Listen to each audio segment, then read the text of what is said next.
Good evening. I realized that first let me express my anguish with Muthukumaran for making sure that I give the last talk. I think it's torture to talk at the end of a meeting, especially on something that we don't know what's going to happen on again. There are no conflicts with this particular talk. So this beautiful column is the insulin hexamer, and for the last 100 years we've been using this to treat patients with diabetes. But for many years our problems have been very, very interesting, that we've never gotten an ideal insulin. We try to change the amino acid sequence a little bit and we modify its action. It can either become long acting or it can become short acting. These are the analogs, and we have many of these. There have been significantly improvements in that, but not really, a leap. So I'm not going to talk about all the biosimilars and the others. I'm going to keep this a short talk. I'm going to talk about two things. One is, and both of these are not new problems, we have been talking about this for the last 30, 40 years. One is, in a country like India, where now temperatures are reaching 35, 40, where degradation of insulin is a real problem, that patients can't get, that a lot of times patients can't have the kind of insulin they need simply because it can be degraded. So this is one area people have looked at. The second is that what if insulin is actually responsive to glucose? Meaning, I'm not talking about the technological part where we now have a lot of closed loop systems that are coming in. The external system senses the glucose and then delivers the insulin. But what if we can have a technology that allows the insulin itself or the vehicle in which it is carried to sense the glucose and deliver it only when it is needed? These are the two problems I face in front of you. And let's see if there are any progress that has been made. This is the craving need in a tropical world where, so what you now have is insulin that can be taken out of the cold chain and it can be kept for less than 30 days. After 30 days it cannot be used outside a refrigerator. But increasingly with ambient temperatures going into 40s, the higher the temperature increase over 28 degrees, the greater is the degradation of insulin. This is one part. So how have we sorted it out? I think a lot of people have looked at it. But one interesting thing that caught people's attention in 2015 was, if you remember, this is two chains of insulin. This is the linker molecule, and then there are sulfide bonds. Now if you convert this into one chain, and then you add an extra sulfide bond, as these two, both investigators have done, it seems to be that we have insulin that is long lasting. Unfortunately, poor countries are not on pharma industry's big list. This group is awaiting a funder, but it looks like that we may have a ultra-stable analog of insulin very, very soon that can be kept in an open temperature, and patients can use it any country, whether it's Africa or Sub-Saharan Africa or India or any of these countries where insulin can be stable. So this is the first major breakthrough we've had in helping our poorer patients, and this is one thing. The second one that I will talk very briefly, and I'll tell you, the reason I even put this up is because there is no published data on this, except that a lot of people are looking at co-agonists. They're looking at GLP-1 along with glucagon. They're looking at GLP-1 with GIP. Or GLP-1, glucagon, GIP. These are called trimolecular agonists. But in this year's ADA, I go to the ADA for three reasons. One is to listen to the basic science talks and the Banting lecture. Second, to meet old friends and network and make new friends. And third is to see if I can talk to some young researchers on what are they doing. And I met this guy from India who was originally working in Bangalore. What he has done is he has fused a GLP-1 molecule with insulin and has a dual single molecular agonist with insulin. This is great because now we have a co-formulation of GLP-1 with insulin in the same vial, right? but this is in a same molecule. So I think this is a future that where you're modifying insulin to get the actions that you want, along with GLP-1 in a single molecule. Whether it works or not, we don't know, but I thought I should pay tribute to this young researcher because he has actually created this library. How do they work? They actually have NMR spectroscopy. They are able to predict by mathematical modeling, exceptional technology, by mathematical modeling, how will a particular molecule behave when combined. Then they cut and remove. It's like the CRISPR of technology that is used. So this is great stuff. Right. The most important thing I want to talk about is this called smart insulin. So what really is happening is that there is a switch that is present that needs to, that when glucose is present, you have the insulin is inactive. When glucose is absent, the insulin is, when the glucose is absent, the insulin is inactive. When glucose is present, the insulin is activated. People have looked at this many ways, chemically, using gels, using matrices, using lectins. Let me introduce you to some ways, and then I'll tell you the hard truth after that. So, you need two things. You need an insulin releasing mechanism. For example, it could be a matrix in which the insulin is meshed, right? Or it could be a competitive glucose. And then you need to combine this insulin with a glucose responsive element. Usually it's glucose oxidase or a glucose binding protein. And then you need to find a vehicle in which this is kept, and then you can evaluate it. So this is really how this is designed.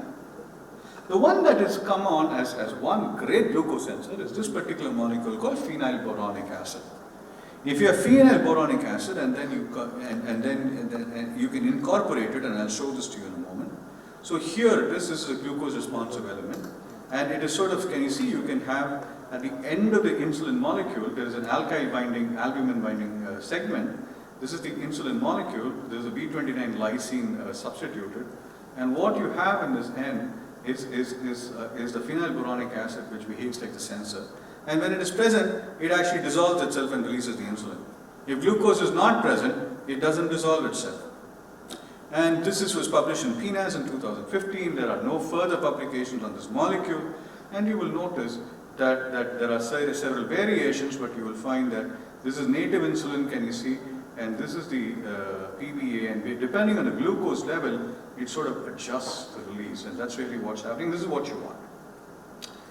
Another way to do this is using glucose oxidase as a sensor. What you do is what are called microneedles. It's like a patch with small needles in it. Inside the needle, you have insulin and glucose oxidase, and it's a polymeric vesicle that is there. When glucose is present, it oxidizes the glucose, and the insulin is released. And the microvesicle, the polymeric vesicles actually dissolve, and they release the insulin. So this is another way to do this, and this just shows you how this is done. A little more complex, but tells you that the polymeric vesicle sort of swells in hyperglycemia and releases the insulin. The same thing showing exactly what's happening. The other thing you could do is you could have a matrix. When glucose is not present, the matrix is very compact and the insulin is trapped in it. When the glucose increases, the matrix expands and the insulin is released. So this is the other way of doing it. There are people who've done a gel base. You put it on a gel and the inner side is insulin, the outer wall has to dissolve and it's sort of released. So each of these are different ways of doing it. I found this concept very interesting, that the red blood cell is modified slightly. Insulin is modified so that it becomes adherent to the red blood cell, right? And since red blood cells are constantly exposed to glucose, remember that red blood cells themselves do not have an internal metabolism circuit that is as complex as anything else. The heart has spent enough energy and it's just going to pump it into this thing and deliver the oxygen. But on its surface, you could actually adhere it to insulin.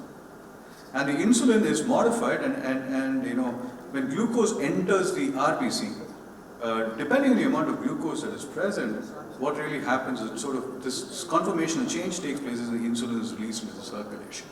Interesting technology, we need to see more about this.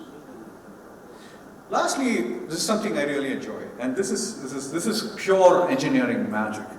So for those of you, I'm going to move a little side and talk about. So normally this is normally insulin is this way, right? This is the first one. This is the amino acid. second fold, third fold, fourth fold. And then there is glycosylation and it works. So insulin is circulating like this, and this is the receptor. It undergoes a conformational change and then causes all the effects of insulin. Now, what these guys have done is just amazing. So this conformational change is normal. But what if the area of the receptor where the insulin touches varies depending on the glucose? That's just amazing. What these guys are doing is, they're saying, look, normally this is how it is existing. There's no rheostat or a thermostat. The amount of insulin stimulation by the stimulation by the insulin is the same. But we could actually modify how a receptor reacts to insulin. That's really what these guys are doing. So just fascinating. I think this is just amazing stuff. So the conformational change changes, and then this is again very, very brand new, amazing piece of work. So I'm going to take a pause. So tell me how many of these, I mean, a few people are here, so how many of these technologies do you think are currently in phase 3 or in production? 0, 5, 10. How many people think about 10? 5? Actually, it's 1. If you go to the JDRF site, which is one where you look at all of this, only one of them, and it's the matrix-based technology that's in production. What means is that there is many a slip between a cup and a lip. That there have to be many failures for that one success to happen. But this is brilliant work, and this will bear success. And I'm sure in the next 10 years, this loop will be closed. Right? It also means that Trendo needs to have another 10 years to do these kind of stuff. To me, this is my favorite stuff. I saved this for last. For many of you who know me for years, also know my obsession with one molecule. Anybody knows what that is? Foxo.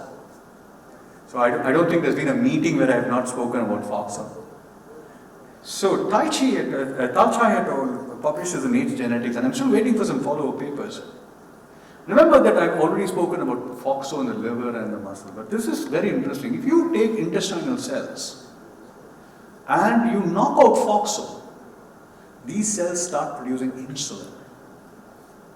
And I've heard that they are looking at some of these trials in type 1 diabetes at this point of time. We don't know where it is going.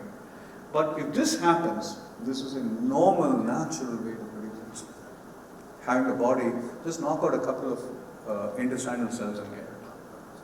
So that is what the future of insulin holds. But as they say, you never know what happens. I was dreaming of another future, and I ended up with this one. But in a parallel dimension, I may be somebody else. But this is the fun part of endocrinology, and I hope this, for the 50 of you here, many of you just waiting for your prizes, and that's what I'm delaying. But I hope this was interesting for you, that the future holds something wonderful for all of us. Not promise, not hope, not cure, but the chance that we're going to learn something more exciting every day. And that is the message of Trendo, and I hope that for all of you who've stayed back, thank you so much. It's been so wonderful having all of you here. Thank you.